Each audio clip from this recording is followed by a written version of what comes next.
rin natin, mga kababayan, yung binabanggit ko po kanina na itong si Arnold Clavio ay meron pong pahayag, mga kababayan, mga ka-GPnatics, na kung saan po sinabi nito, ang taong bayan daw mas magugulat sa bangko ni Sara Duterte kapag ito nabuksan. Mas malala daw po ito kaysa sa flood control issue. Oh, mga ka-GPnatics, sinabi po yan ni Arnold Clavio, ha? Sabi niya gano'n, taong bayan mas magugulat sa pera ni BP Sara sa bangko kaysa sa issue sa flood control ayon kay Arnold Clavio. Pero may magtatanong na naman sa akin, bakit? Wala pa naman sa pina sa bank records ni Sara Duterte, Ay, kung hindi kayo nakikinig, kung hindi kayo talaga dito nanonood sa akin, hindi nyo talaga masasagot yan. Pero kung nanonood kayo, sinabi mga ka-GPnatics na ito ay pag-uusapan. Pag-uusapan paano, sa paanong paraan. Siyempre, salin muna ang pag-uusapan. Pag may nakita na hindi po match yung pera ni Sara Duterte doon sa kanyang mga expenditures, ngayon, mabibigyan sila ng idea para isabpina din etong bank records ni Sara. 'Di ba? Kasi yung SALN hindi na mahihirapan ngayon. Ang gobyerno para makita yung SALN ng mga individual, ng mga ng mga politiko, bakit kanyo mga kababayan? Hindi ito katulad nung kay Samuel Martires no napahirapan. Ngayon, ang gagawin mo na lamang bilang isang taxpayer at gusto mong makita yung nilalaman ng bangko ng SALN ng isang politiko, mga kababayan, ang gagawin mo lang, gagawa ka ng letter, 'di ba? Tapos sasabihin mo taxpayer ka, tapos sasabihin mo doon kung ano yung purpose mo. Hindi ito kagaya nung ginawa nila dati. Napahirapan. Pero kahit pahirapan, nakita pa rin ito mga kababayan ni ex-deputy Ombudsman Carandang. 'Di ba? Kaya ang ginawa ng kampo nitong sila Duterte ay kinasuhan po ng misconduct. Kaya tinanggal ito mga kababayan. Na siya rin po, di umano ay haharap. 'Di ba? Haharap din mga ka-GPnatics doon. Oh. Ano pa sabi ni Arnold Clavio dito? Naniniwala ang mamamahayag na si Arnold Clavio na posibleng mas magulat ang taong bayan sa laman ng mga bank accounts ni Vice President Sara Duterte kaysa mga nadiskubre sa anomalya sa flood control. Ayon kay Clavio, sinusubukan umano na mapigilan ang impeachment dahil sa ito umano ang maglalabas ng katotohanan. Paano ba naman mga ka-GPnatics? Sa na yan, sa issue na yan, talagang hindi nyo na po yan, ipagtataka yan. Bakit, GP? Di ba nga, sabi ko po sa inyo, mga kababayan noon, nag-imbestiga po itong si ex-deputy Ombudsman Carandang at talaga naman, nakita niya na yung SALN ni BP Sara Duterte. Di ba? At may mga bank records na rin na naimbestigahan itong si Antonio Trillanes noon. Mga ka-GPnatics na kung saan inilahad niya po ng buong buo. Ito. Do you swear to tell the truth, the whole truth, and nothing but the truth in this congressional inquiry? So God may help you. So ito po yung mga bank accounts na nakalap ko po ito noong 2016. Tapos ito po ay na-validate na ng Ombudsman na kaparehas nga nung naisumite ng AMLAC sa kanila. Na-validate na ito ng Ombudsman sa pamamagitan po ni ex-deputy Ombudsman Carandang, mga kababayan. Ito po yung nakita nila noon na ito po mismo ay hindi lang basta na-verify, ito ay talagang napag-match, no? Doon sa nilalaman po ng bank records ni Sara Duterte. At nung nakita po ni ex-deputy Ombudsman Carandang. Kaya kumpiyansa po tayo sa provenance nitong dokumentong ito. Next slide. Ito po yung mga iba't ibang mga pumasok na pagkapirahan kay accounts ni Duterte. So ang total po ng mga credits na pumasok ay 2.4 billion. 2.4 billion? Aray ko po mga kababayan. Siguro mawala na tayo sa mundo, hindi pa tayo makakita o makakahawak ng 2 billion, kahit nga 1 billion lang eh. Baka hindi pa tayo makahawak. Wala na tayo sa mundo. O kahit makita lang eh. Di ba? No? Ngayon, kung ano talaga yung actual total, malalaman po natin yan pagka binuksan po yung account. Pag pinatay ako, patayin mo si BBM, si Lisa Araneta, at si She may Maynard not Wallace. like No my answer. She may not like how I answer. But I am answering. Do you know Mary Grace Piatos? Di ko po siya kilala, ma'am. I just myself, tapping his head. House members who verified and swore before me this impeachment complaint is 215 House members.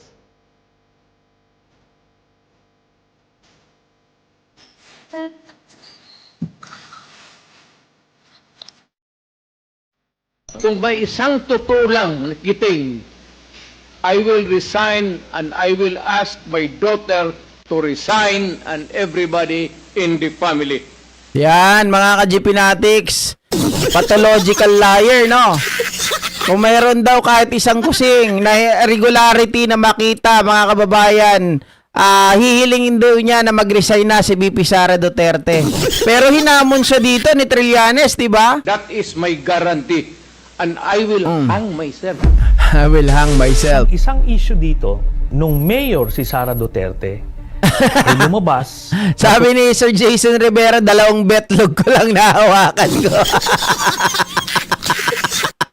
Pare-parehas tayo. matanggap siya Oo. ng cheque mula sa isang drug lord. Hindi lang siya, kundi buong pamilya nila. 3 magkakapatid, si Hanilet at si Digong mismo. Kada 6 na buwan, merong dividendong binibigay yung drug lord na ito at tinatanggap nila lahat. Iba't ibang amount. So, nakita yan dun sa mga dokumento na nakalap natin at lalabas yan. Kukumpirmahin yan eventually ng bangko mismo. Ang pagkakamali po ni Mr. Duterte nung nagtatago siya ng pagkapirahan ay ginawa niyang joint account yung kanyang anak na si Vice President Sara Duterte. Kaya ito po ay alam po naman natin na So ito, asahan din natin na ito rin yung ipapakita ni dating Senador Antonio Trillanes. Ang kaibahan nga lang, mga kababayan, ito ay mapapatotohanan. Okay? Kasi haharap din daw itong si ex-Deputy Ombudsman Carandang. At isa pa, mga ka-GPnatics, along the way, kapag hindi nga nag-match yung expenditure at SALE ni VP Sara Duterte, that should be the time na pabubuksan nila. Magsasabpi na rin sila dito sa mga bank records ni VP Sara Duterte to justify the allegation against her. Ito na nga yun, mga ka-GPnatics. At yan ang sinasabi din nitong si Arnold Clavio na kapag nabuksan ang bank records ni Sara Duterte, mas malala pa ito sa bomba, mga kababayan. sa bank secrecy law ang impeachment. So 2.4. lalabas po yan lahat. Ito pong mga transactions na ito kay Vice President Sara, meron po kay Duterte, meron po kay Baste, meron kay Pulong Duterte, at meron po kay Hanilet Abansenya. Aba, nakinabang lahat, buong pamilya. Sarap buhay! Kahit ilan pala asawa, pwede. Kaya pala mga ka-GPnatics, hindi na ako nagtataka, no? Bakit yung mga babae, kahit mga bata pa, tawag dito, talagang nag-uunahan sila kung kanino mapupunta si Digong. Ano to? Dahil sa pera? Palagay ko naman dahil sa pera, hindi dahil kay Digong, sa katawan ni Digong, hindi dahil doon. No? GP kasama yung katawan ni Digong kasi pag sa kanya napunta yung katawan, sa kanya rin yung pera. Pwede. Di ba? Pero ang totoo, mga kababayan, sino ba naman ang babae, sexy, maganda, di ba? Tapos bata, papatol sa isang hukluban, amoy lupa na. Siyempre papatol yan dahil yung pera. Oh. Itong mga ito ay mga manager's checks under their name na ang origin po ng account ay yung isa dun sa mga drug lords na minention ni Las Cañas na si Sammy Uy. Siguro noong mga panahon na yan, 2011 to 2013, medyo kumpiyansa sila sa kanilang mga gawain, kaya may physical na checks, no? Pero after that, ang mga deposito diretso na sa account, so wala nang paper trail. Pero makikita natin dito yung pattern po, Mr. Chairman. Didibidendo yung drug lord dun sa pamilya nila Duterte tuwing October at April, no? Kaya sunod-sunod po yan. And by the way, makikita po natin si Vice President Sara, meron po siyang 2 checking in-encash dyan under her name, manager's checks. Tapos ito po ay while she was mayor, no? Simulat sa pool, talagang iniiwasan niya tong issue na to. At mismong si Vice President Sara Duterte, joint account, publicly sinasabi ko ito, ni isang beses hindi niya to i-deny, no? Tapos, yung si Pulong Duterte at si Mans Carpio na asawa ni Sara Duterte, nung nagkaroon ng hearing sa Senado, pinakita ko rin ito. Hindi nila ito dininay. At nung hinamon ko silang pumirma ng waiver para patunayan na mali ako, tinanggihan nila yun. Itong pamilya nito, kahit napakatatapang nila sa ibang bagay, pero pag sinabi mong, sige nga, pirma ka ng waiver, patunayan mo na mali ako, hindi naduduwag, nababahag ang buntot nitong pamilya na to. I'm willing to execute an affidavit or kayo na lang to summon the banks pursuant to my waiver. Kung may totoo lang basti isa, I will hang myself in front of you. Tapang, no? Former President be okay that if we draft the waiver now, that it be signed today instead of tomorrow? Will you be fine with that, Mr. President? Naalala ko pa ito nun eh. Hindi. Sampalin ko siya sa publiko. Biglang mga kababayan, nagbago bigla yung asal ni Digong Duterte that time, no? Biglang nanghingi ng tawag dito mga ka-GP Natics, ng kondisyon na bago daw niya mga kababayan na ilabas bago pirmahan yung waiver, sampalin niya muna si Trillanes. Si Trillanes willing eh. Sabi niya, sige, payag ako. Basta pirmahan mo yung waiver. Hindi, wala naman. Ngayon na. Wala pong galunan. I'll give you a waiver. Sampalin ko sa Chairman, Session suspended. Oo.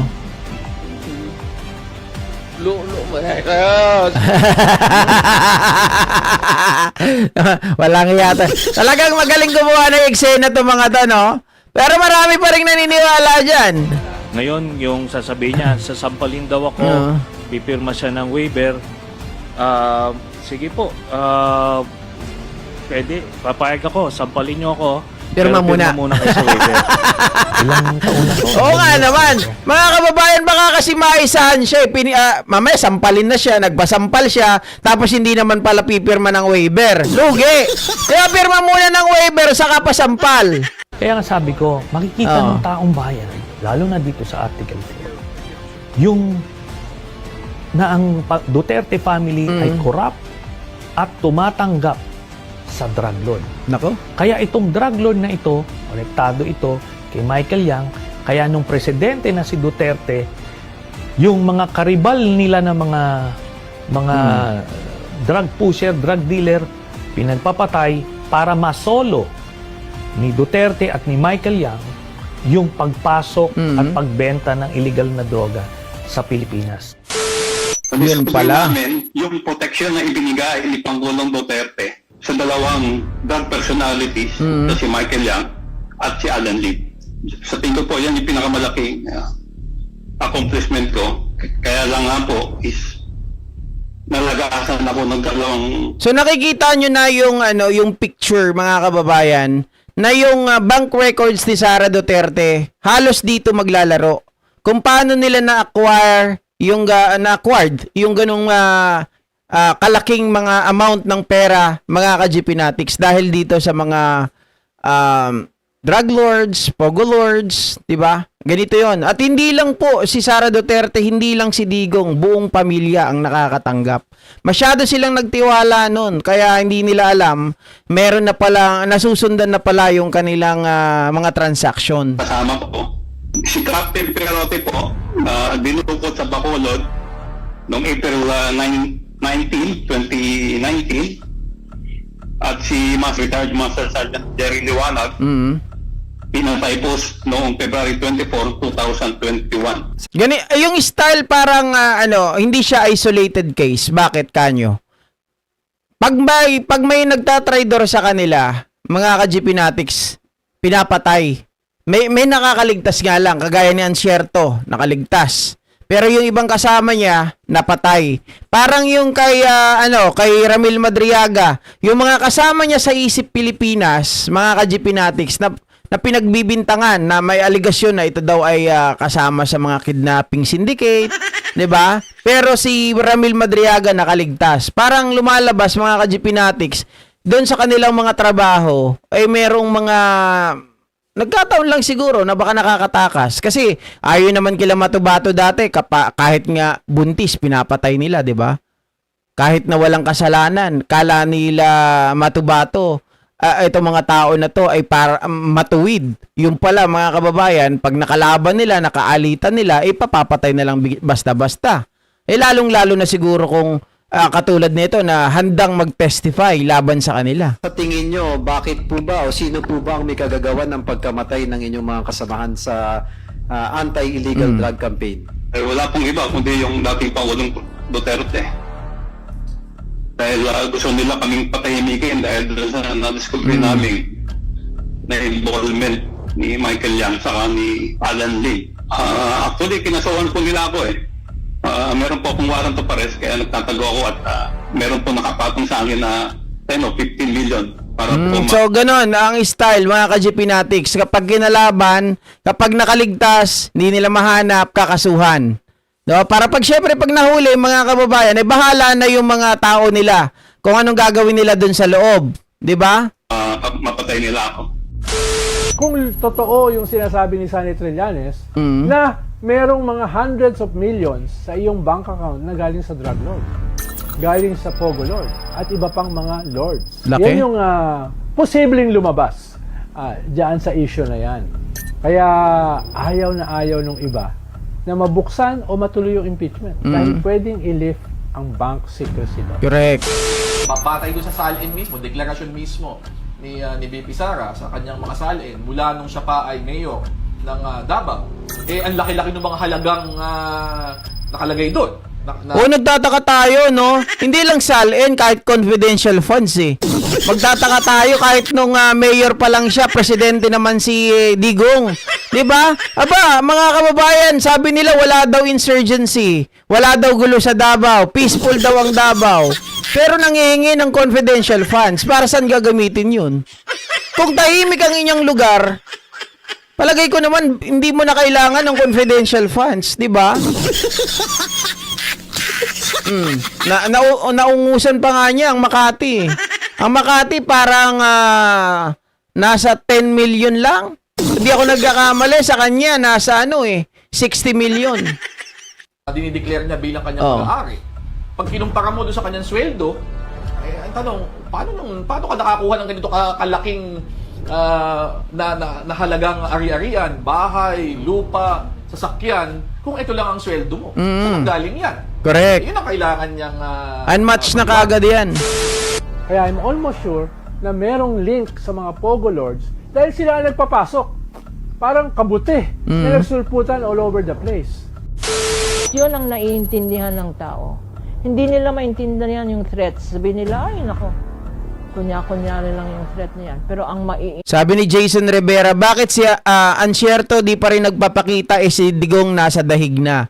Mga kababayan, hindi lang naman kay Digong natatapos ang issue na yan. Tandaan po ninyo, ang pinupunto po ni Ansierto na talagang kumikilos para patayin siya ay si Manscarpio, si Pulong Duterte at yung mga drug lords. intindihan ng tao, bayan, pagnanakaw, pagdarambong, pera nyo yan. pera na hindi pumunta sa mga eskwelahan. Bakit hindi, may tanong lang po ako, bakit hindi pa nadidisbar si Sara at si Digong? alam po natin yung sagot dyan. Sinong kakalaban sa mga Duterte? Lalong-lalo na nung panahon na nakaupo sila. 'Di ba? Yung nanuntok nga si Sara Duterte dati. Ano nangyari doon? Inurong pa. Parang yung sheriff pa ang nagsorry kay Sara. At kakampi nila lahat. Halos.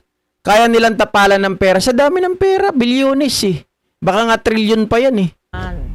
Pera Ay, na Dayan. hindi pumunta sa mga pagkain ng taong bayan. These are naiintindihan nila. At saan ka makakakuha ng ganun kalaki na negosyo o na unexplained wealth? Di imbestigahin nila. Pogo ba yan? Drug money ba yan? What is the source of your income? Bilang public official, Kasi napakahalaga. magtataka na talaga. Eto, binibigyan ko lang kayo ng G's, binabalikan lang natin yung nakaraan. Kasi kung iisipin natin, mga ka-GPnatics, lahat ng mga binanggit na mga establishment, mga negosyo nila Sara Duterte, kahit yung law firm nila ay hindi daw ito naka-registered sa SEC. Tapos yung ibang mga negosyo nila ay parang kabute. Bakit kabute? Mga kababayan, lilitaw, lulubog, lilitaw, lulubog. Kumbaga, may bagong lilitaw. Ilang buwan lang, lulubog na, lugi. Okay? Tapos, mga ka-GPnatics, meron na naman panibagong negosyo, lilitaw na naman. Tapos, yung iba, ibibenta. Ganon. So, kung titingnan nyo, hindi sila pwedeng mag-accumulate or makakuha ng pagkalaki-laking pera na aabot ng bilyon. Kung tutuusin. Sabi nga, doon pa lang sa salin sabi nga dito ni Ridon, para magkaroon ka ng 'di ba, may discrepancy na sa kanyang salin is parang ang pwede ma-accumulate sa yung sahod simula 2007 hanggang ngayon, around parang nasa 30 plus million lang. So may 52 mga kababayan na parang 52 million na discrepancy. In order for you to get the 50 some million mga kababayan ay kailangan kumita ka ng parang at least 500 million and up para makakuha ka ng ganung kita. 'Di ba? Para maisama doon sa accumulative sahod mo para mag-total siya ng 80 plus million.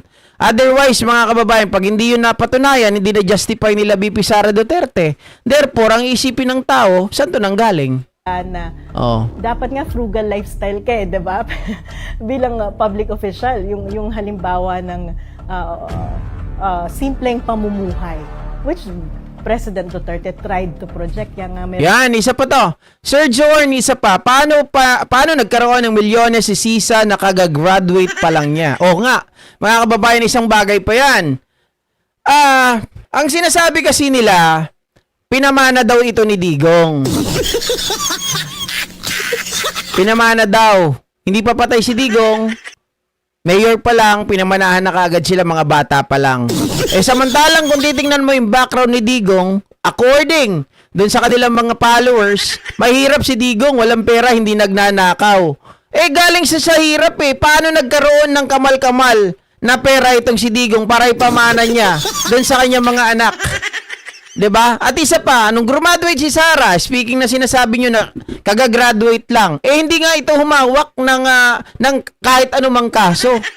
Ano to mga kababayan, attorney no case. Wala talagang hinawakang kaso to, kahit saan nyo tingnan, wala pong hinawakang kaso to. Parang feeling ko hindi po ito nag-practice ng batas, mga kababayan. Wala.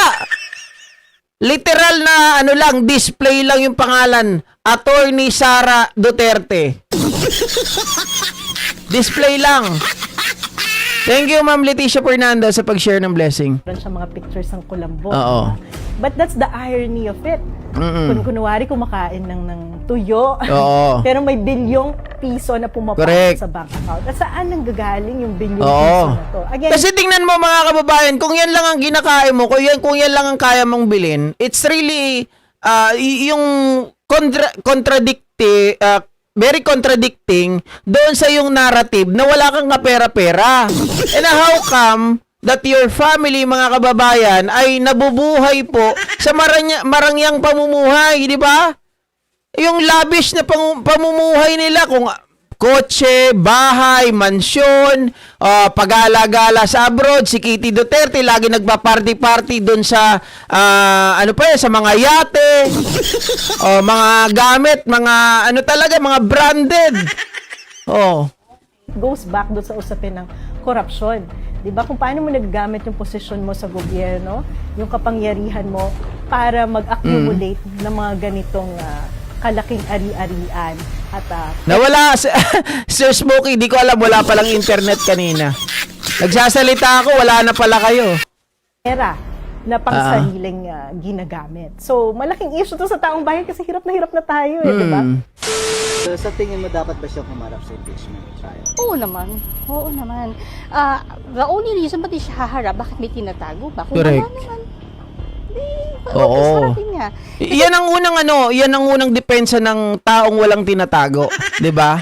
Humarap ka sa trial, humarap ka kahit anong mga batikos sa iyo. Sabi ko nga first move, yung initiative nasa iyo na 'yun Kung tutusin, hindi mo na kailangang mga kababayan, hindi mo na kailangan ipasabpina pa ng ombudsman yung salin mo. Hindi na kailangan na ilabas yung bank records mo. Ikaw na maglabas mismo. Pag wala kang tinatago, prove them that they are wrong. Otherwise, mga kababayan, budol ka talagang hamag ka. Na kay Ma'am Leticia Fernando daw pala ang milyon nila The only way na idiling yan, probably kung may tinatago bang mga yaman na dapat hindi makita, di ba? Pero kung wala naman sa konsensya mo, by all means, go through. Condolence. Kung mapapatunayan pong may pagkakasala siya, dapat po talaga niyang panagutan. Pangit po yung pinapakita niyang pag-uugali. Hindi dapat tularan ng mama. Oy, Sarah, pangit ka na daw. Pangit pa pag-uugali mo. Even na may position pa rin po siya kahit wala siyang ginagawa, parang yung sweldo niya na instead na pupunta sa kanya, dapat mas mapunta sa mas deserving po na dun sa position na yon. Dapat ma-impeach na siya kasi ang daming nangyayari na nawawalan nga ng pondo, tapos ngayon, gaya po na sinabi ko kanina na ang daming nababawasan ng pondo. So, it's better na ma-account siya for all the wrongdoings na ginawa niya po. And kasi pag hinayaan lang po natin siya right now, parang katulad lang ng mga other na tatakbo lang ulit sa positions nila. Kasi, wala naman palang paketo. Sa war on drugs na nagsimula sa totoo sa Davao, may didikit kay Sara Duterte bilang mga acts of murder and conspiracy to commit murder. Sa testimonya ni Arturo Las Cañas, meron siyang sinasabi pa nga na suggestion ni Sara Duterte. Dito maipapakita na talagang nagkaroon siya ng papel dito sa DDS or nagkaroon siya ng leadership role. Nagulat na lang po ako na nandun na yung mga pulis, nakatutok na po sa amin yung mga baril nila. Tapos yung isang anak ko, nagmamakawa, inihila yung mga pulis kasi yung time na yun, nakatutok yung baril sa ulo ng asawa ko.